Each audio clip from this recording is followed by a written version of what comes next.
Get this and get it straight. Crime is a sucker's road, and those who travel it wind up in the gut of the prison of the grave. There's no other end.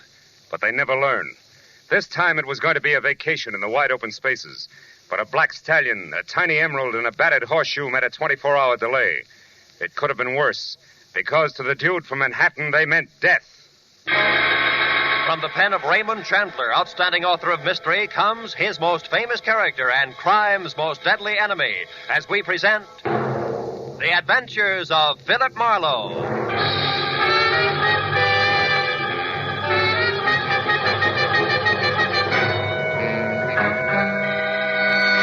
Now, with Gerald Moore, starred as Philip Marlowe, we bring you tonight's exciting story, The Dude from Manhattan.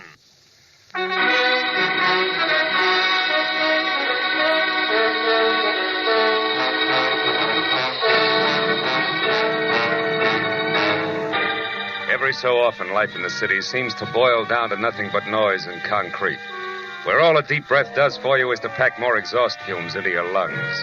And the nearest thing to nature is a mangy sparrow pecking survival out of a dirty alley. So when I got a long-distance call from an old friend inviting me to spend a week in the great outdoors at a ranch he just bought near Rattlesnake Mountain, I snapped at the chance. Inside an hour, I was rolling down the highway toward San Bernardino. And 120 miles later, at 5 o'clock, I turned in under a big arch of gnarled cedar that spelled out Rainbow Ranch. But the layout beyond was about as primitive as a dry martini.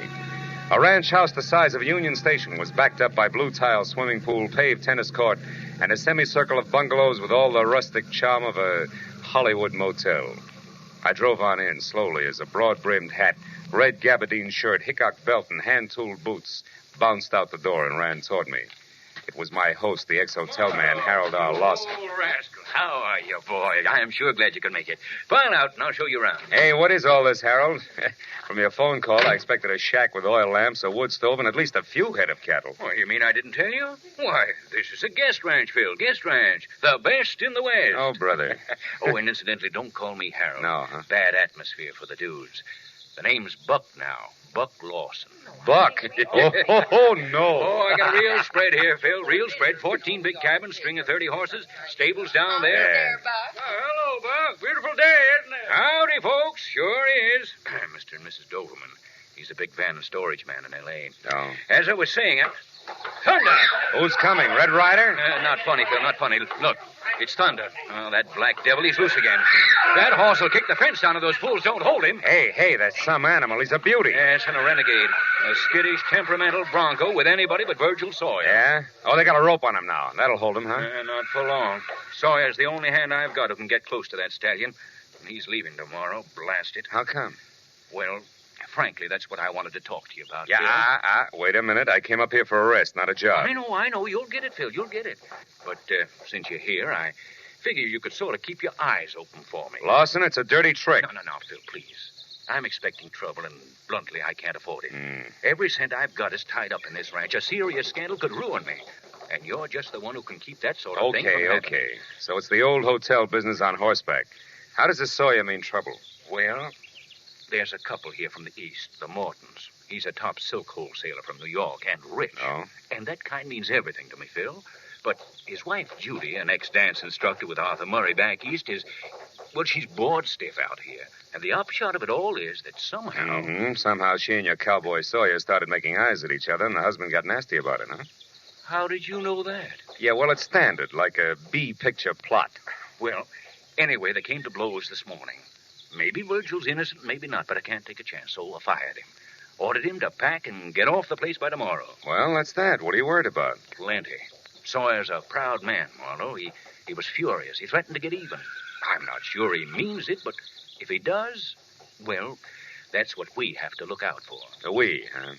Now, look, Buck, you bilked me into coming up here, and I got a good notion to turn around... Wait. Hold it, Phil. What's the matter? You see that couple going into cabin number 8? Yeah? That's the couple I'm talking about. The Mortons, Paul and Judy. Cabin 8, huh? But don't tell me. Just let me guess. Yeah. You're right, Phil. You've got number 7. Okay. Yeah, sure. Number 7 it is. I'll be seeing you, Buck.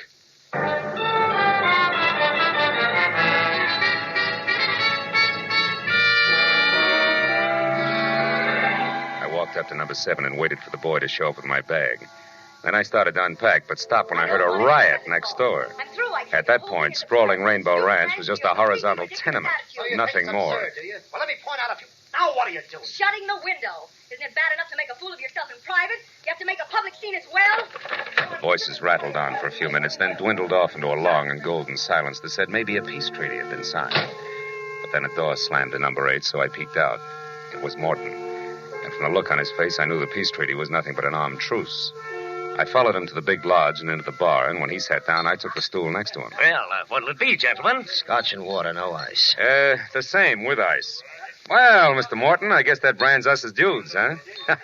Bourbon's the only drink out west. I wouldn't know, I'm sure. Oh, it's a fact. Sure. Hey, that's a handsome ring you got there. And the initials are the same as mine. Those stones are emeralds, aren't they? That's right. Yeah. There's supposed to be 4 of them. One's missing, I see. Is that an emerald, too? It was. Happens to be my birthstone. Oh. Here you are, gentlemen. Oh, fine. Allow me, Mr. Morton. There you are. Oh, thank you, sir. How'd you lose it? Stone, I mean. I don't know. It happened several months ago, and in any case, it's no concern of yours. Now, if you don't mind, I'd just as soon be left alone. Oh, well, that's too bad. Here I was hoping I'd find out all about the silk business.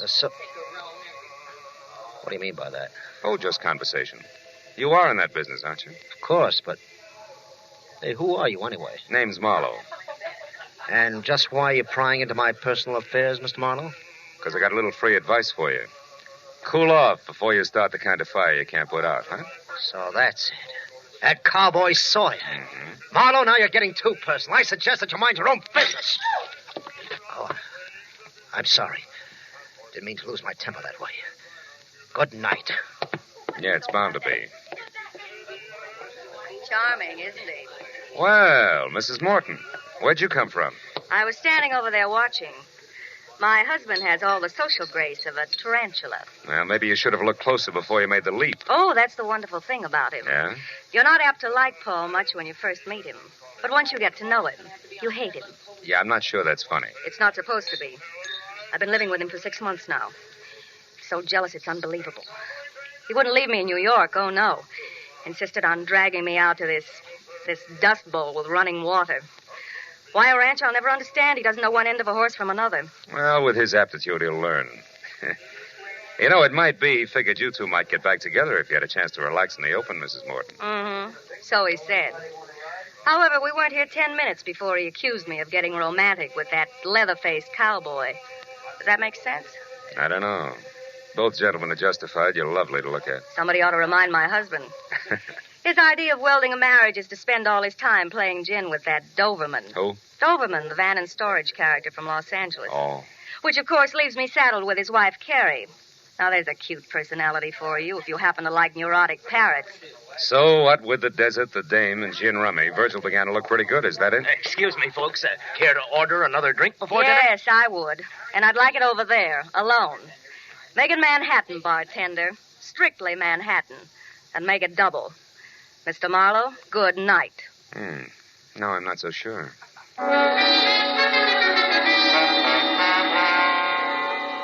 It was almost dark when I left the bar and headed down to the bunkhouse where the working personnel of Rainbow Ranch called home. The casual clutter of rumpled cots, scattered pulp fiction, and dusty boots gave it the only sign of authenticity I'd seen in the entire place. But aside from that, it was empty. Then a noise from outside brought me around the building to the back, where I ran up against 6.5 lean feet of solitary cowboy, with his hat shoved back on his head, pitching horseshoes.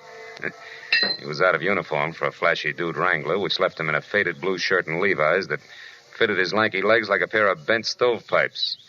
He spotted me and stood there swinging a battered horseshoe in each hand while I walked up to him. Hello?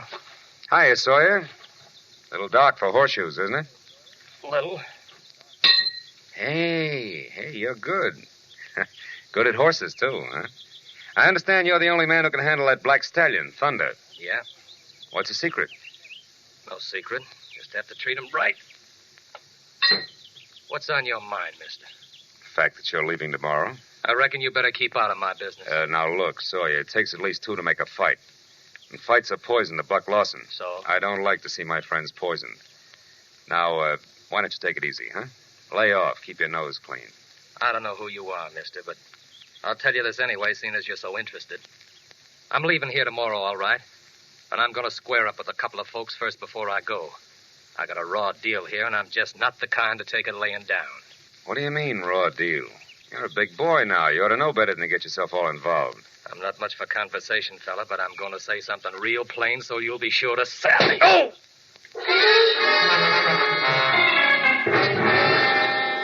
By the time I got myself untangled and back on my feet, the strong, silent fugitive from the old Chisholm Trail was gone.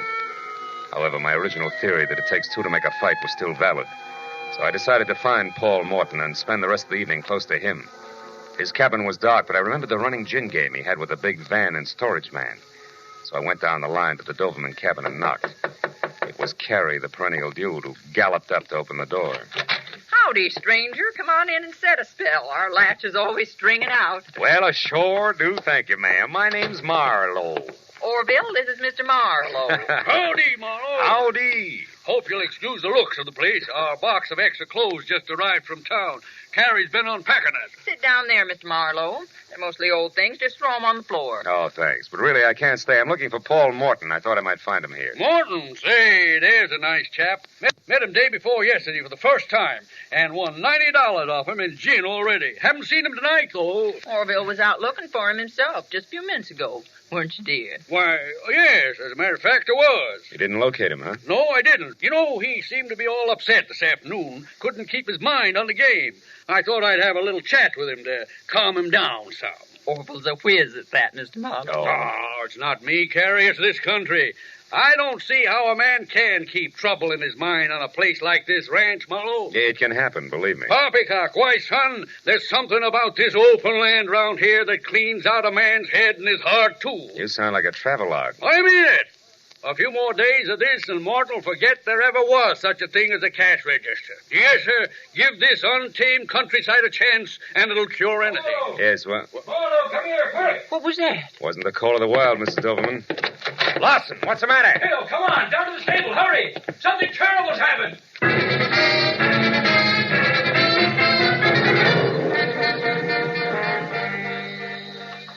How'd you find out about it, Lawson? One of the boys told me. Heard Thunder raising a terrible fuss. Come over to check, but by then it was all over. Give me the lantern, Harold, will you? Here you are. Holy smoke. It's Paul Morton, all right. He's been trampled to death. Oh, it's a ghastly accident. And it's all my fault, Phil. I knew Thunder was dangerous, and I didn't get rid of him. All right, take it easy. Take it easy. Well, There's a lot of questions to be answered before anybody takes the... Hey, wait a minute. Look at this. Here by the gate. Oh, it's just a horseshoe. Stables are full of them, Phil. Yeah, not like this one. Look at it. It's all battered up. Well, all right, it's battered. Well, what's that supposed to be? Nothing yet. But it gives me an idea. Because the last time I saw one of these, it was being pitched at an iron stake behind the bunkhouse. What are you getting at? Well, the chances are at least 50-50 that Paul Morton's death was no accident. It was murder.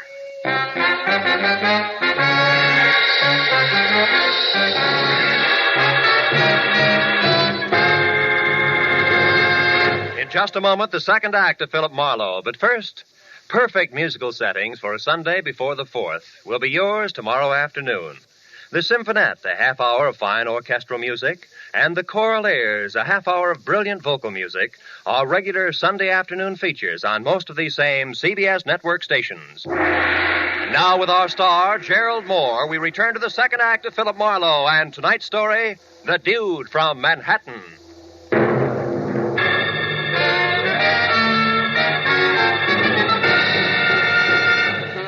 When I labeled Paul Morton's death something worse than an accident, Lawson's mouth fell open and the muscles in his face jerked as his eyes moved slowly from me out to the now quiet black stallion in the corral, who somehow or other seemed to sense the death at our feet.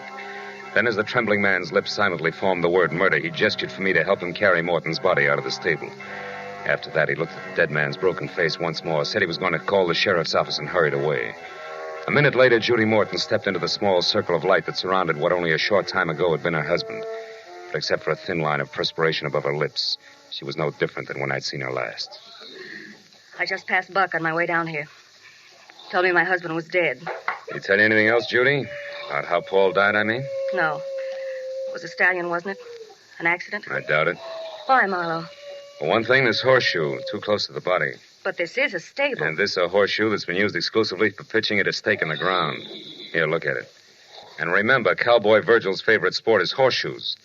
Besides, what reason would your husband have for coming down here at this hour in the first place? He wasn't too crazy about horses, you know. No, but he was about me. Let's move a little away from here, Marlowe. Cigarette? No, thanks. I'm not coming apart at the seams because it isn't in me. I hated Paul. Hated him with all my heart, Marlowe. I'm down here only because he pleaded with me, begged me to talk to him once more, to listen to reason. About what? About the decision I came to less than an hour ago, which was divorce, unconditionally. I thought you said you came out here to try to patch things up. I did. But I also said that we weren't doing a very good job of it. Then, tonight, a little after we left you at the bar, Marlowe, I got my hands on the lever I needed to pry myself loose from that jealous maniac. It was the knowledge, Marlowe, that my late husband was crooked. Silk business? Yes. While he was drinking his dinner, I went to one of his suitcases for an aspirin. Found what instead? At least 3 dozen samples of the best silks made without any importer's or manufacturer's name. And underneath that, $200,000 in cash. I know enough about the silk business to fill in the blanks, Marlowe. All of which comes under the heading black market, huh? Yes. I added what I had found to the fact that this Dude ranch he had insisted on was close to Los Angeles. Close enough for him to run off and conduct his purchasing while I thought he was communing with nature or playing gin with that Mr. Doberman. Then I had him. Mm-hmm. You also had a divorce, no strings attached, right? Exactly. Blackmail to get rid of your own husband. Pretty, isn't it? Yeah. Well, at least with this accident or whatever it is, it's no longer necessary. No. Now, Judy, only 2 things are necessary. One, the location of Virgil Sawyer, and the other, you in your own cabin where I can ask you some questions later. Why do you want to ask me questions? Well, I might be making a big mistake, baby. But it might be that Virgil and you are out for the $200,000. You know, honey, that man in the saddle might like money, too. I'll see you. When I started back for the bunkhouse, the only place I knew of that might give me a lead on the strong, silent horseshoe pitcher, I realized that tagging Paul Morton's death and murder was one thing, proving it was going to be quite another. And when I was there and the place was empty without even signs of a hasty departure, I was sure of it. But not by intuition, as was the gentleman standing in the open doorway watching my every move. Orville Doberman, champion of the wide-open spaces, didn't believe that a clean-cut cowboy could be guilty of anything more unrefined than spitting on a pot-bellied stove. Marlowe, I think you're crazy. Buck told me about your finding that horseshoe next to Morton's body and the conclusion you jumped to from there. You're being very hasty, boy, and that's dangerous, and that's the reason I'm here. I don't believe in necktie parties. Necktie a man's got a right to a fair trial. Hey, hold it. Nobody said anything about lynching your hero. Huh? I want to find Sawyer, so that if I'm right, we can save the state the time and trouble of a manhunt. But since you brought it up, Vigilante, don't scramble for conclusions too quickly yourself. I happen to have a little more to go on than the relative position of a horseshoe. Not that idle gossip that's going around. The same. At the moment, it figures 2 ways. Virgil's unhappy enough with the status quo to liquidate the city slicker. Or Virgil and the squaw light out after a clean start the hard way. Choose one. Nonsense, Marlowe. In either case, and especially the stupid suggestion that the girl and Virgil Sawyer are in cahoots. That I can't believe. Well, sentimental reasons I can't either. Besides, Judy Morton found out enough about her husband within the last hour to make murder for freedom's sake very unnecessary. She learned he was a crook, Mr. D, if you can stand the disillusionment. Oh, now, Marlowe. Yes, and shady dealings in silk. Judy didn't go into details about it, but I gather she found out enough to make him sit up and take notice. And that brings us right back to Virgil, boots, saddle, and all. Yeah, it does, sort of. And we'll argue the fine points later. But right now, Mr. Doberman, if you want to make sure that everybody gets a square deal, get close to Judy's cabin and stay there. Sentry duty, your object. All right. And if I'm wrong about the cowboy, you've done nothing worse than waste your time. Goodbye. I spent the next 20 minutes talking to cowhands, guests, miscellaneous hired men, any and everybody who might have been able to say he went that-a-way of Virgil Sawyer, with no success. And to make matters worse, when I'd given that up and was on my way back to the lodge to help Lawson wait for the sheriff, I found myself being paged, Howdy. Western style, of course, by no one else but Mrs. Carrie Howdy. Doberman, the capital D in Dude Ranch. Howdy. Howdy, ma'am. Oh, Mr. Marlowe. Yeah. Mr. Marlowe, look at this. Look at what I've found. I've struck it rich, you might say, much like the old rustlers. The old rustlers, Mrs. Doberman, stole cattle. Oh? Yes. Oh. Yes, so they did. I guess I meant those panhandle men. You know, gold is where you find it. Anyhow, look, it's a precious stone. Small, but nevertheless precious. Mined while digging for worms, no doubt. Oh, Mr. Marlowe, you're teasing me. Yes. You know very well that this is a polished stone. Funny thing, though, is where I found it. Shall I tell you? Oh, please. Please do, Mrs. Doverman. Well, I was just unpacking those clothes that Orville has sent up from Los Angeles. Yeah. Some slacks and things like that. And, well, when I started to hang a pair up, this fell out of one of the cuffs. And then... Now, I wonder how a little old emerald like this ever got there. Well, it was probably mice, Mrs. Emerald. Let me see that, quick. Well, yes, of course. But believe me, Mr. Marlowe, it can't be very valuable, I'm sure. I'm not. What are you talking about? Murder, or a reasonable facsimile thereof, and a girl named Judy Morton if I don't hurry. Goodbye, and bless you, Mrs. Doverman. You talk too much, but now was the right time.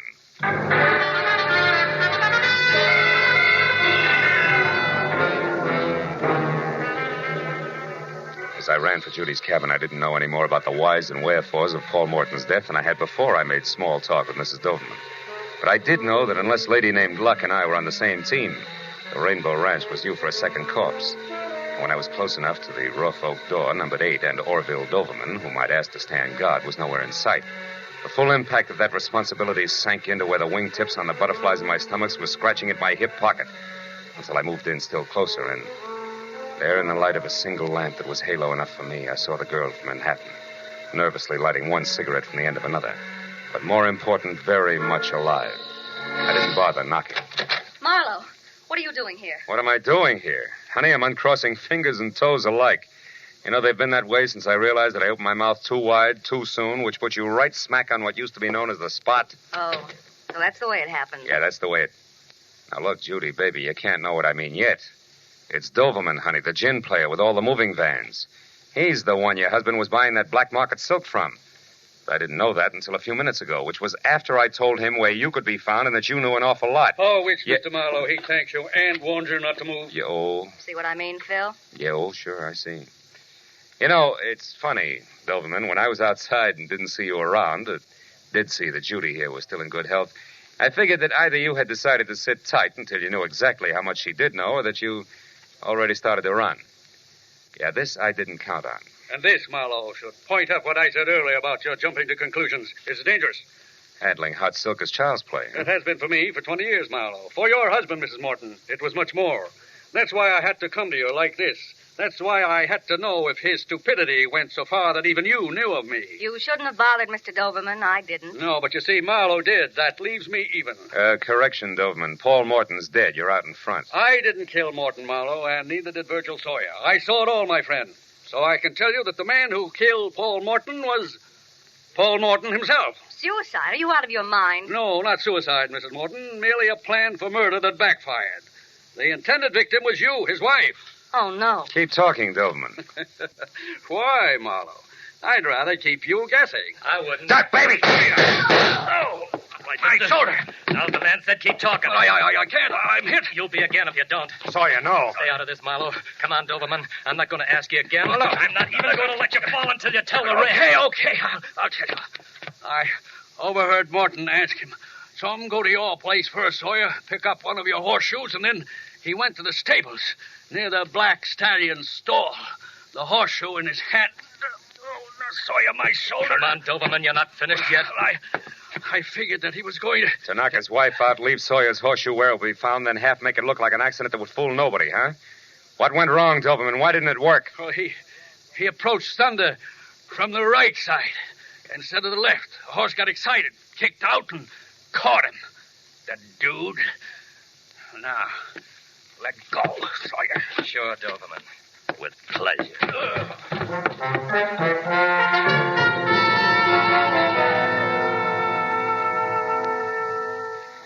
It was a slow but steady 2 hours of first aid and questions and answers mixed with a San Bernardino deputy sheriff who couldn't quite get over it before Orville Doverman was on his way to a hospital that featured barred windows. Mrs. Doverman, a complete innocent, was on her way back to Los Angeles. And Buck Lawson, Judy, and I were in the bunkhouse, watching Virgil Sawyer watch a pot full of water boil for coffee, ranch style. Well, you know, you can't ever tell, Marlowe. This whole thing might have just the right effect. How? Put the ranch on the map, I mean. After all, it was a genuine 100% cowboy who saved the day for us. Mm-hmm. Oh, no, that's not right, Buck. Huh? It was Marlowe here. I only followed him.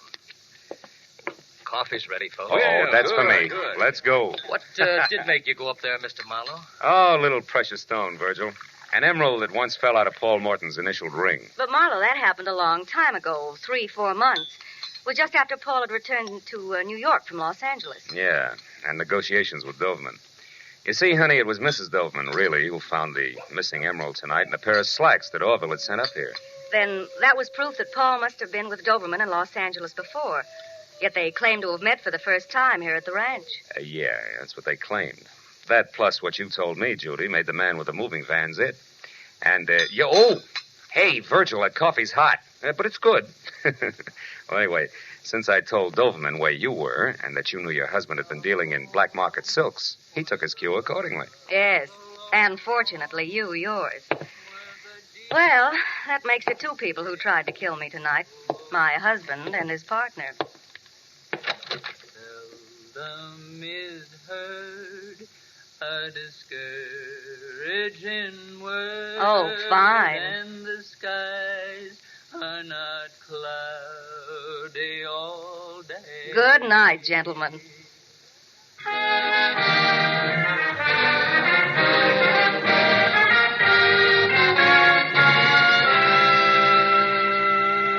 Virgil Sawyer made good coffee and lots of it. So another hour went by before we finally broke up, and I was outside smoking a cigarette and strolling toward my cabin in the start of a vacation that already had been postponed too long.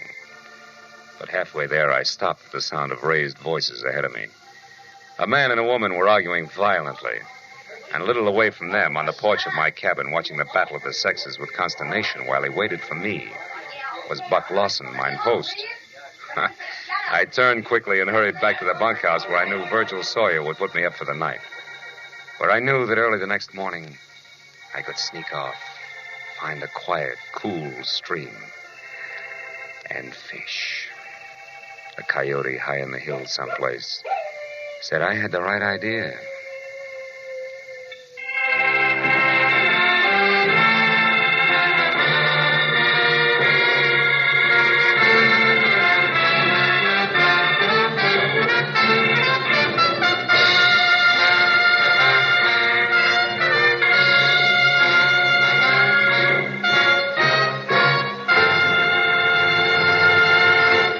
Adventures of Philip Marlowe, bringing you Raymond Chandler's most famous character and crime's most deadly enemy, star Gerald Moore, and are produced and directed by Norman MacDonald.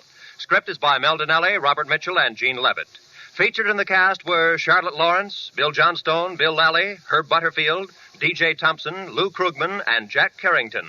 The special music is written by Richard Orant. Be sure and be with us again next week when Philip Marlowe says... I went from a mansion in Bel Air to a cheap flat in Southgate, looking for a girl with a secret, who a man in a pork pie hat, a wise-cracking secretary, and a fat corpse didn't want me to find, but who I found anyway, because of the quiet number.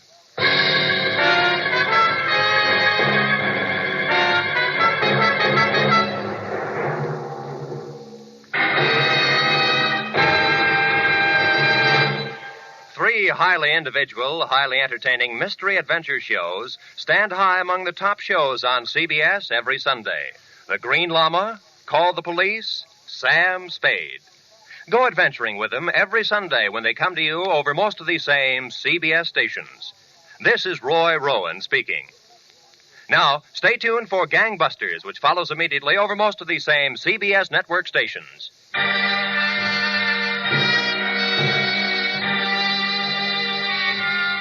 This is CBS, the Columbia Broadcasting System.